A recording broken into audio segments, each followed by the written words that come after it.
Praise the lord. చేరొచ్చిన మీకు అందరికీ ప్రభు యేసుకృష్ణ శుభాలు తెలియజేస్తున్నాను.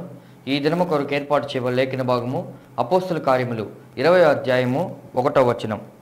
ఆ అల్లరి అణిగిన తరువాత పౌలు శిష్యులను తన యొద్దకు పిలువనంపించి హెచ్చరించిన మీదట వారి యొద్ద సెలవు పుచ్చుకొని మాసిదోనియాకు వెళ్ళుటకు బయలుదేరెను. Praise the lord. దేవునికి స్తోత్రం. హల్లెలూయా, హల్లెలూయా, హల్లెలూయా. మన ప్రభువును ప్రియరక్షకుడును మన కొరకు ప్రాణం పెట్టి తిరిగి లేచి తండ్రి కుడి పార్శ్వమున కూర్చొని మన కోసం విజ్ఞాపన చేయడానికి వెళ్ళి కొన్ని సూచనలు మనకు తెలియజేసి ఆ సూచనలు నెరవేరిన తర్వాత తాను వస్తానని చెప్పినటువంటి యేసుక్రీస్తు యొక్క పరిశుద్ధమైన నామములో శాంతి టీవీలో ప్రసారం అవుతున్నటువంటి ఆయన హెచ్చవలసి ఉన్నది అనేటువంటి కార్యక్రమ వీక్షకులైన ఆత్మీయ బంధువులైన మీ అందరికీ నా హృదయపు లోతులో నుంచి ప్రత్యేకమైన వందనాలు తెలియజేస్తున్నాను. దేవుని స్తోత్రం. హల్లెలూయా. ఈ సమయంలో మనం దేవుని వాక్యాన్ని ధ్యానించుకుందాం. నిన్న కొన్ని విషయాలు ఆలోచించుకున్నాం. ప్రతిరోజు మనం దేవుని వాక్యాన్ని తీసుకొని దాన్ని విభజించడానికి, దాన్ని విశ్లేషించడానికి, దాన్ని వ్యాఖ్యానించడానికి, దాన్ని అన్వయించుకోవడానికి మనం ప్రయత్నం చేస్తున్నాం. ఏదో సమాచార సేకరణ కోసం మనం పాటుపడడం లేదు, ఇన్ఫర్మేషన్ కోసం కాదు. ఇన్ఫర్మేషన్ మంచిదే, కానీ ఇన్ఫర్మేషన్ ట్రాన్స్ఫర్మేషన్ ఇవ్వలేదు. మనం తెలుసుకున్న సమాచారము మనకు సమూలమైనటువంటి ఒక మార్పుని ఇవ్వలేదు. మనకు ఒక మార్పు కావాలి, ఇన్నర్ చేంజ్ కావాలి, ఇన్నర్ ట్రాన్స్ఫర్మేషన్ కావాలి. ఒక ఫామ్లో నుంచి మరొక ఫామ్లోకి, ఒక లోయర్ ఫామ్లో నుంచి హయ్యర్ ఫామ్లోకి, ఒక ఫిజికల్ ఫామ్లో నుంచి స్పిరిచువల్ ఫామ్లోకి. ట్రాన్స్ఫర్మేషన్, ట్రాన్స్ఫర్ అన్నప్పుడు ఒక చోట నుంచి ఒకటి బదిలీ కావడం. అలాగే ట్రాన్స్ఫర్మేషన్ అనగా ఒక ఫార్మ్ కావడంలో నుంచి ఒక రూపంలో నుంచి మరొక రూపంలోకి, అనగా బొగ్గులో నుంచి వజ్రంగా మారడం, పురుగులో నుంచి సీతాకోక చిలుకగా మారడం, ఒక ఇసుక రేణువు నుంచి ఒక ముత్యంగా మారడం, ఒక నిష్ప్రయోజకుడుగా ఉండి ప్రయోజకుడిగా మారడం.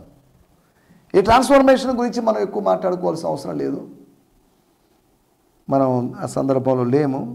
నిన్నటి ఎపిసోడ్లో అల్లర్లకు చరమగీతం, లాస్ట్ సాంగ్. మరణ సమయంలో పాటలు పాడుతుంటారు. మరణించినటువంటి కుటుంబ సభ్యుల యొక్క, సదరు కుటుంబ సభ్యుల యొక్క నెమ్మది కోసం, ఆదరణ కోసం.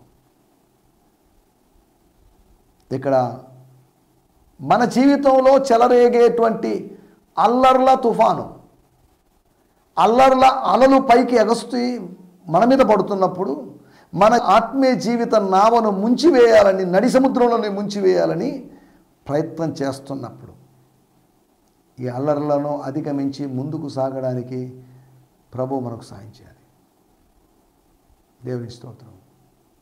ప్రతి పల్లము లేకపోతే సమం చేయబడుతుంది, ప్రతి లోయ పోడ్చబడుతుంది. ఎవ్రీ వ్యాలీ, ప్రతి వ్యాలీ, ప్రతి మెట్ట సరిచేయబడుతుంది, ప్రతి పర్వతము చదును చేయబడుతుంది. అలాగే ప్రతి అల్లరి కూడా అణిచివేయబడుతుంది. దేవుడు అల్లరికి కర్త కాడు. దేవుడు అల్లరి తర్వాత కలిగేటువంటి, అపవాది చేసినటువంటి, అపవాది కలిగించిన అల్లరి తర్వాత అపవాది మీద జయము కలిగి తాను అనుగ్రహించేటువంటి ప్రశాంతతలో ఉన్నప్పుడు ఆనందించేటువంటి దేవుడు. నువ్వు అల్లరి అనుభవంలో ఉన్నప్పుడు దేవుడు ఆనందించడు. ఆదరణ అనుభవంలో, గొప్ప ప్రశాంతత అనుభవంలో, గ్రేట్ కామ్నెస్ ఎక్స్పీరియన్స్లో ఉన్నప్పుడు దేవుడు ఆనందిస్తాడు. డిస్టర్బ్డ్గా అయి ఉంటే అది ఆయనకి డిలైట్ కలిగించదు. నువ్వు డిస్టర్బెన్స్గా ఉండడానికి వీల్లేదు. మూడ్ సరిగా లేదండి, మైండ్ సరిగా లేదండి, మనసు బాగాలేదండి, ఏదో డిప్రెషన్ అనుకుంటాను. పాత రోజుల్లో ఈ డిప్రెషన్ ఏ మాట లేదు, ఉంది. కానీ ఇప్పుడు మనం ప్రతిదానికి tension, depression, psychological problems, stress, ఇంకా ఏదైనా కావచ్చు. స్తోత్రం. హల్లెలూయా. రెండోది, పరలోక దర్శనాన్ని ప్రకటన చేయడాన్ని బట్టి ఇంకెందుకంటే మనకు సాక్షితో పనే ఉంది అని యేసు ప్రభు సందర్భంలో అన్నారు. ఇంకా అవసరం లేదుగా. ఎందుకు ఈయన పరలోకం గురించి, తండ్రి కుడి పార్శ్వన కూర్చోవడం గురించి, ఆయన పైకి వెళ్ళడం గురించి, వీటి గురించి మాట్లాడుతున్నాడు. ఇక ఇంత జరిగిన తర్వాత, ఇంత విన్న తర్వాత సాక్షులతో పనే ఉందండి. Kill him, crucify him. వీడు చెప్పిన దర్శనాన్ని బట్టి వీడు చావాలి. దర్శనాలు ఏందండి, మాకెవరికి రావడం లేదు, వీళ్ళకి ఎందుకు వస్తున్నాయి? అదిగాక దర్శనాలు ఈయన ప్రసంగం చేసిన తర్వాత వస్తుంటాయి. ఇప్పుడు మేము కొట్టబోతున్నామని తెలిసి దర్శనం వస్తుంది అంటున్నాడు.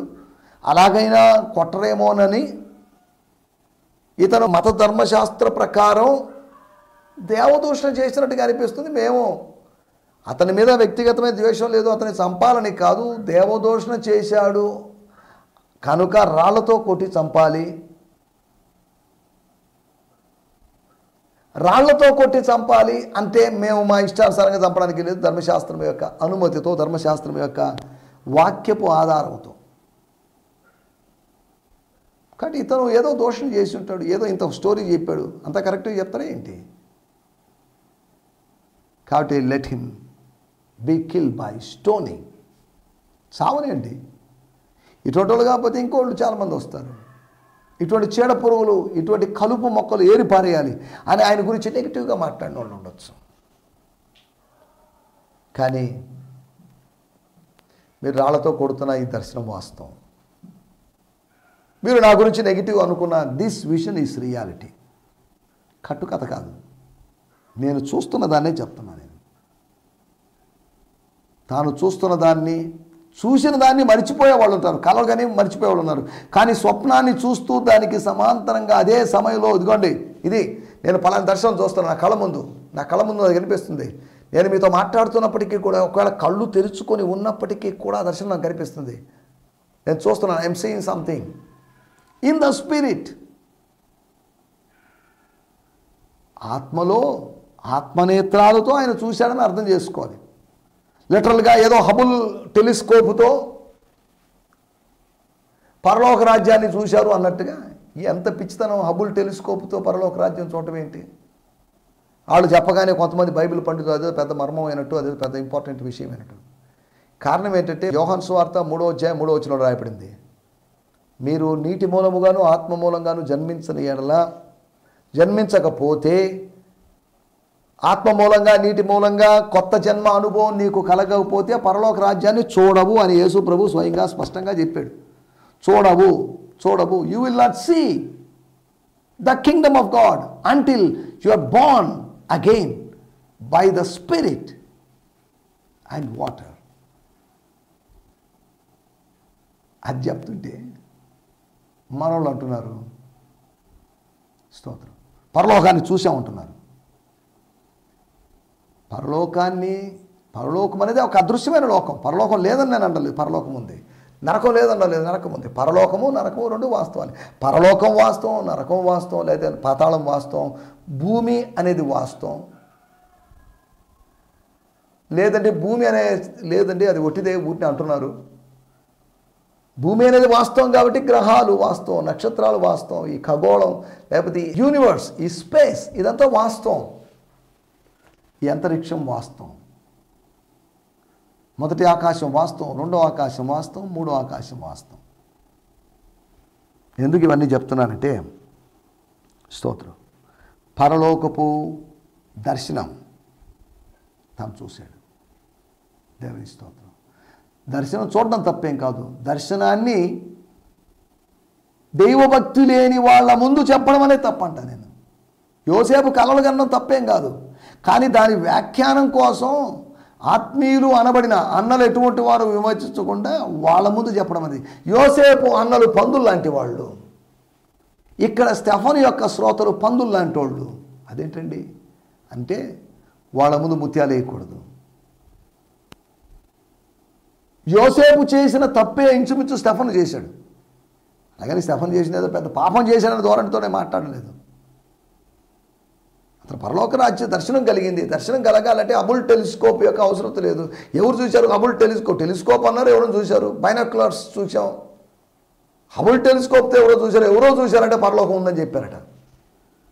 హబుల్ టెలిస్కోప్తో పరలోకము అనబడిన దాన్ని చూడడానికి ముందే దేవుని వాక్యం పరలోకం గురించి చెప్తున్నప్పుడు మళ్ళీ మనం హబుల్ టెలిస్కోప్ మీద డిపెండ్ కావాల్సిన అవసరం లేదు. సరే, దేవుని స్తోత్రం, హల్లెలూయా. తర్వాత ప్రభువును మహిమపరచడం ద్వారా అని, ప్రభువును మహిమపరచాలని, ప్రభు ఏర్పాటు చేసిన నియమించిన నాయకుడిని కాదు, ప్రభువును మహిమపరచాలని, ప్రభువును మాత్రమే మహిమపరచాలని. మాకు కాదు యెహోవా, మాకు కాదు, నీకే మాకెందుకండి, ప్రధాన గాయకునికి అని కాదు, నీకే, ప్రధాన యాజకుడా నీకే స్తుతి ఘనత మహిమ ప్రభావాలు కలుగును గాక. దేవుని స్తోత్రం, హల్లెలూయా. తర్వాత ప్రభు వాక్యం చెప్పడం ద్వారా అంత్యోకయలోను, అయితే ఈ కోనియా ప్రాంతంలో అనుకుంటాను, అంత్యోకయ ప్రాంతంలో కొద్దిగా రేగినటువంటి హీరో వర్షిప్కు సంబంధించినటువంటి వ్యక్తి పూజకు సంబంధించినటువంటి అల్లరి అణిచివేయబడింది. అల్లరికి చరమగీతం అది మనం చెప్పుకుంది. కాబట్టి ప్రార్థన ద్వారా, పరలోకపు దర్శనం యొక్క ప్రకటన ద్వారా, ప్రభువును మహిమపరచడం ద్వారా, ప్రభు వాక్యాన్ని బోధించడం ద్వారా మనం స్తోత్రం హల్లెలూయా అల్లరిని ఆపివేయొచ్చని, నివారించవచ్చని, అడ్డుకోవచ్చని, అల్లరిని అదృశ్యం చేయవచ్చని మనం మాట్లాడుకుందాం. రండి, ఈ దినము కొరకై ఏర్పాటు చేయబడిన లేఖన భాగం. నిన్నటి ఎపిసోడ్లోను మొన్నటి ఎపిసోడ్లోను మనం అపోస్తుల కార్యములు 20వ అధ్యాయం 1వ వచనం నుంచి ధ్యానించుకుంటున్నాం. ఈరోజు కూడా అపోస్తుల కార్యములు 20వ అధ్యాయము 1వ వచనం నుంచి మనం ధ్యానించుకోబోతున్నాం. ఏముంది ఆ వచనంలో? వాక్యము లోతైనది, వాక్యములో ఉన్నటి సత్యము లోతైనది. ఆ సత్యాన్ని మనం గ్రహించాలి. సత్యము అనేది పబ్లిసిటీ కోసం కాదు, నాకు చాలా విషయాలు తెలుసండి అని చెప్పుకోవడం కోసం కాదు. సత్యము అనేది నువ్వు సాగిల పడేటట్టు చేయగలిగడానికి సత్యం సహకరించాలి. నా సత్యం తెలిసిన నేను సాగిల పడినన్ని అంటే నువ్వు తెలుసుకున్న సత్యం వల్ల ప్రయోజనం ఏంటి? వాళ్ళు దేవుణ్ణి ఎరిగి దేవునిగా మహిమపరచలేదు. దేవుణ్ణి మహిమపరిచారు, స్వల్పంగా మహిమపరిచారు, అధికంగా మహిమపరచలేదు. దేవునితో పాటు తమను కూడా మహిమపరచుకోవచ్చు. రండి, మనం ఈ సమయంలో దేవుని వాక్యాన్ని ధ్యానించుకుందాం. ఈ దినం కొరకే ఏర్పాటు చేయబడినట్టు లేఖన భాగం అపోస్తుల కార్యములు 20వ అధ్యాయము 1వ వచనం. ఆ అల్లరి అణిగిపోయిన తర్వాత, అనగా వాన వెలిసిన తర్వాత, ఏం వాన? అల్లరి అనేటువంటి వాన, ప్రచండ వర్షం ఆగిపోయిన తర్వాత పౌలు ఎవరో శిష్యులని కాదు, మోషే శిష్యులు అనబడిన వాళ్ళని కాదు, పరిసయ్యుల శిష్యులు అనబడిన వాళ్ళని కాదు, యోహాను శిష్యులు అనబడిన వాళ్ళని కాదు, పౌలు తన శిష్యులని, తాను ప్రభువులోకి నడిపించిన శిష్యుల్ని, తన సహోదరుల్ని, తన ఆత్మీయ కుమారుల్ని స్తోత్రం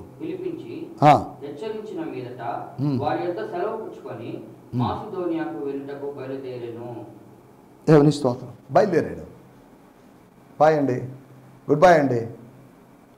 ముద్దు పెట్టుకొని, పవిత్రమైన ముద్దు పెట్టుకొని, లేదా ఆత్మీయ ఆలింగనము చేసుకొని, మహమ్మదీయ సోదరులు చేస్తున్నట్టుగా అలాయ్ బలాయ్ అన్నట్టుగా అలా చేసుకొని, తమ ప్రేమను వ్యక్తం చేసుకొని,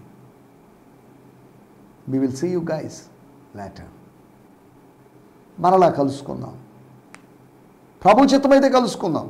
I'm not sure that we will meet, no guarantee.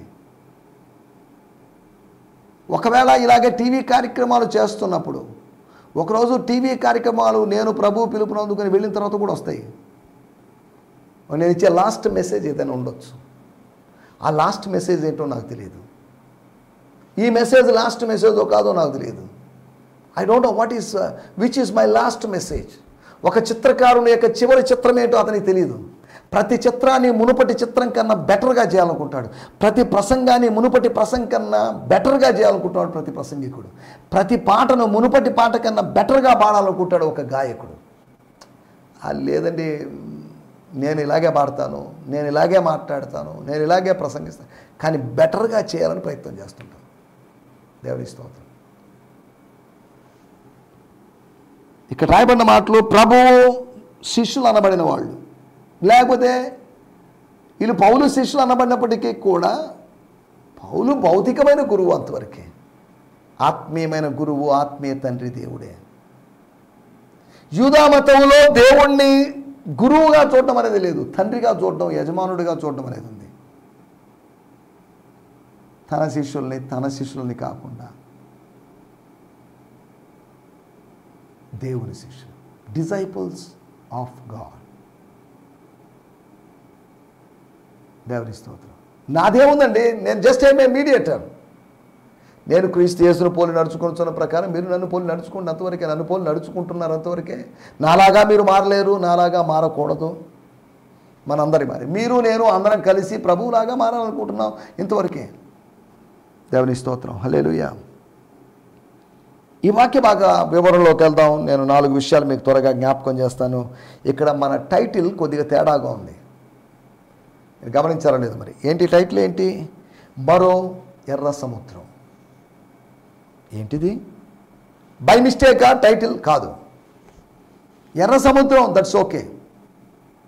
నిర్గమకాండంలో కనిపించేటువంటి ఎర్ర సముద్రం, దట్స్ ఓకే. మరో ఎర్ర సముద్రం ఏంటి? మరో ఎర్ర సముద్రం, లేకపోతే కాలువ, పిల్ల కాలువ అన్నట్టుగా, నది, ఉపనది అన్నట్టుగా సముద్రము, మరో నది, లేకపోతే సముద్రము, ఎర్ర సముద్రం, మరో ఎర్ర సముద్రం, పిల్ల ఎర్ర సముద్రం అనేది లేదు.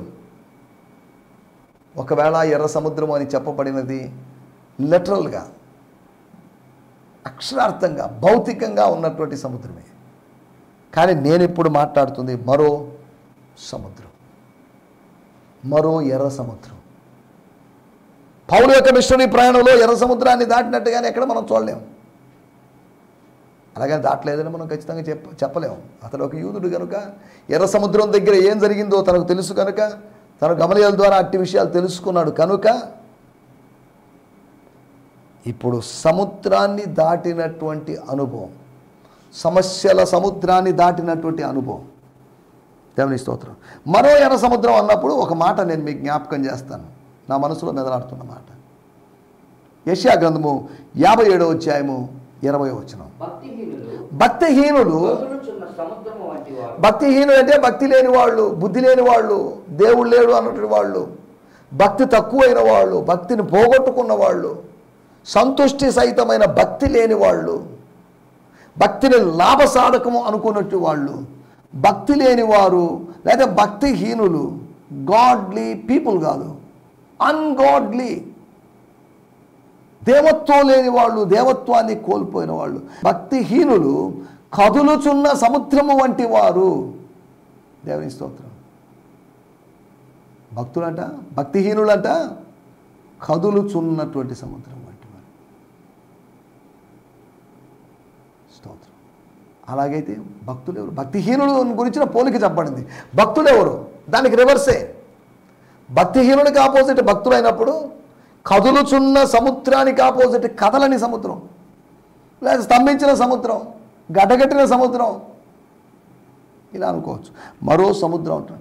కదులుచున్న సముద్రం అంటే ఏంటండి? కదులుచున్న సముద్రం ఏంటండి?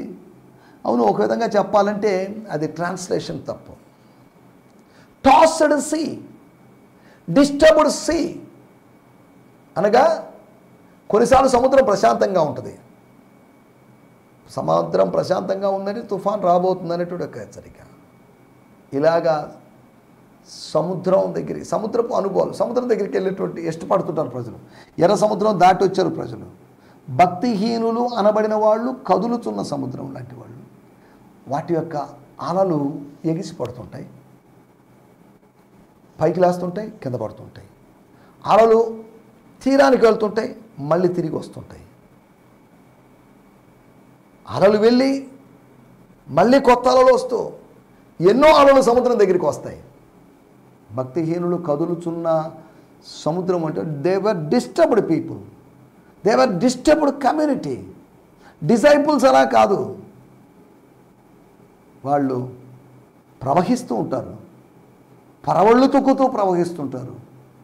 వాళ్ళు ప్రభువు కోసం ప్రవహిస్తూ ఉంటారు.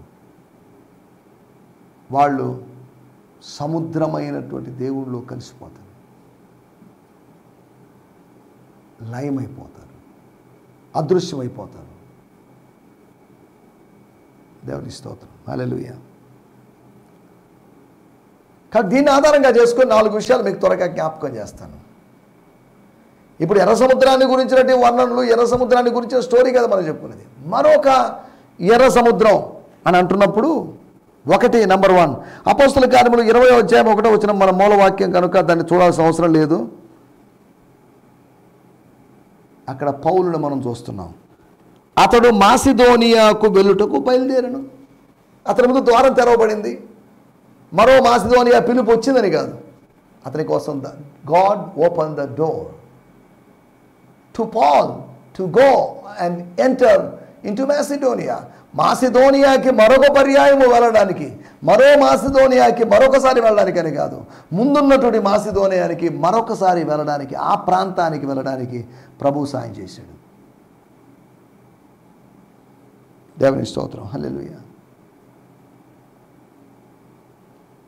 ఇక్కడ రాయబడుతున్న మాటలు, మాసిదోనియాకు వెళ్ళుటకు బయలుదేరాడు అనగా సముద్రాన్ని దాటాడు. ఆ డిస్టర్బ్డ్ సీని 19వ అధ్యాయం 34వ వచనంలో వాళ్ళు అరిచారు, 2 గంటలు అరిచారు. కదులుతున్నటువంటి సముద్రం లాంటి భక్తిహీనులు అన్ని జనుడు, అర్తమేస్ యొక్క ఆరాధకులు, వాళ్ళ పొంగులను ఆయన అణిచివేసి, సముద్రపు పొంగును అణిచివేసి అనేక నదులను తీసుకొని సముద్రంలో కలిపివేస్తూ సముద్రానికి ఒక సరిహద్దును నియమించి తన నిత్య నిర్ణయము చేత రాయబడింది. ఇర్మియా గ్రంథం 5వ అధ్యాయం. సరే, దేవుని స్తోత్రం. వాటిలోకి వెళ్ళలేదు. ఒకటి, ఆ సముద్రాన్ని దాటినటువంటి ఇశ్రాయేలుడు. 20 లక్షల మంది దాటారు.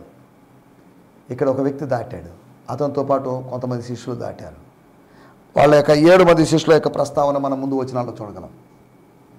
ఒకటి, మనం ఆలోచిస్తున్న మాట, మరొక ఎర్ర సముద్రాన్ని దాటినటువంటి ఇశ్రాయేలుడు పౌలు. 2వ విషయాన్ని నేను మీకు జ్ఞాపకం చేస్తాను. 20వ అధ్యాయము 1వ వచనం. ఆ అల్లరి అణిగిన తర్వాత, చల్లారిపోయిన తర్వాత, పైకి లేచిన కెరటము విరిగి పడిన తర్వాత, దేవుని స్తోత్రం, హల్లెలూయా. 2వ విషయం, చీల్చబడినటువంటి సముద్రం. దేవుడు చీల్చాడు. ఎర్ర సముద్రమును 2 పాయలుగా చీల్చాడు. ఎర్ర సముద్రాన్ని 2 సముద్రాలుగా చీల్చాడని కాదు, సముద్రాన్ని విడదీశాడని కాదు, పాయలుగా చేశాడు. అటొక పాయ, ఇటొక పాయ. కొన్ని లక్షల మంది ప్రజలు నడవడానికి అనుకూలమైన ఒక త్రోవను చేసి, వారి ఎడమ వైపున ఒక పాయ, కుడి వైపున ఒక పాయ. సముద్రం దగ్గరికి వాళ్ళు ఏనాడు వచ్చి ఉండకపోవచ్చు. 430 సంవత్సరాలు వాళ్ళు పనుల్లో పడి వాళ్ళ శరీరాలు శుష్కించిపోయి ఉండొచ్చు, బలహీనమైపోయి ఉండొచ్చు. కానీ ఇప్పుడు సముద్రం దగ్గరికి దేవుడు తీసుకుని వచ్చి, తమను ముంచడానికి కాదు, శత్రువును ముంచడానికి, శత్రువును నాశనం చేయడానికి. దేవుని స్తోత్రం, హల్లెలూయా. ఒకటి, దాటినటువంటి ఇశ్రాయేలుడు. 2వది, దాటించిన దేవుడు. సమస్యల సాగరాన్ని ఈదడానికి, జీవిత సాగరాన్ని ఈదడానికి, నువ్వు దాటడానికి ప్రభు సాయం చేస్తాడు. దేవుని స్తోత్రం, హల్లెలూయా. 3వ విషయం నేను మీకు జ్ఞాపకం చేస్తాను.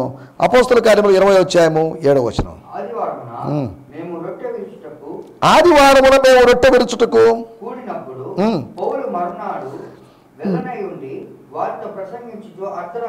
చాలండి. అక్కడ రాయబడిన మాటలు, వారు రొట్టె విరుచుటకు కూడుకున్నారు అంటే ప్రభురాత్రి భోజనానికి కూడుకున్నారు. అపోస్తల కార్యము 2వ అధ్యాయం 42వ వచనంలో, అపోస్తల కార్యములు 6వ అధ్యాయము 4వ వచనములో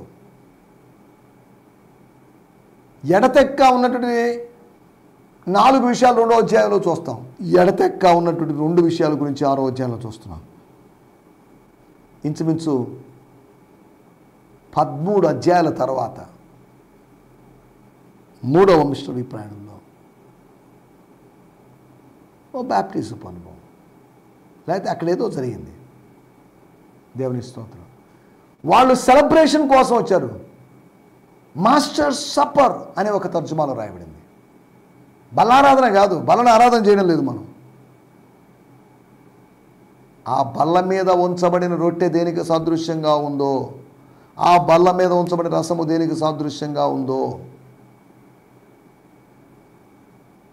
దాన్ని మనం తీసుకుంటున్నాం. ఆ పాయింట్ని మనం క్యాచ్ చేస్తున్నాం. వారు రొట్టె విరుచుటకు కూడుకున్నారు. ఇంటిటా రొట్టె విరుచుకున్నారు, ఇది వేరే విషయం. వారు ఇప్పుడు కూడుకున్నారు రొట్టె విరుచుటకు అనగా వర్షిప్, వారి యొక్క ఆరాధన. ఏ విధంగా? నిర్గమకాండం 15వ అధ్యాయము 20వ వచనంలో, మరియు అహరోను సహోదరియు మిర్యాము తంబూరను చేత పట్టుకొనెను, స్త్రీలందరూ తంబూరులతోనూ నాట్యములతోనూ ఆమె వెంబడి వెళ్ళగా. ఎస్, అనగా ఒక థ్యాంక్స్ గివింగ్, ఒక గ్రాటిట్యూడ్ ఎక్స్పీరియన్స్, కృతజ్ఞతాభావం. ఎవరో హల్లెలూయా చెప్పండి, స్తోత్రం చెప్పండి, ఆరాధించండి అని చెప్తే కాదు ఆరాధన చేయాల్సింది.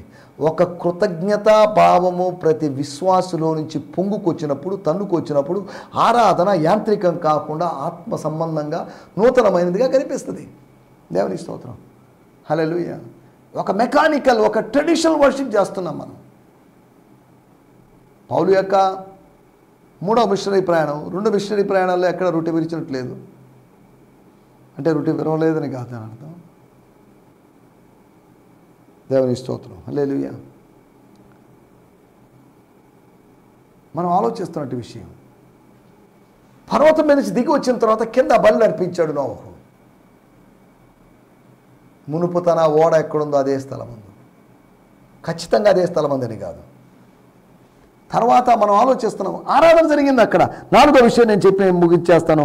అపోస్తలుల కార్యములు 20వ అధ్యాయము 12వ వచనం. వారు బ్రతికిన ఆ చిన్నవాడిని తీసుకొని వచ్చినప్పుడు వారికి విశేషమైన ఆదరణ కలిగెను. చచ్చిన చిన్నవాడు వాడు, ఒకప్పుడు బతికినాడు, తర్వాత చచ్చాడు, మళ్ళీ బతికాడు.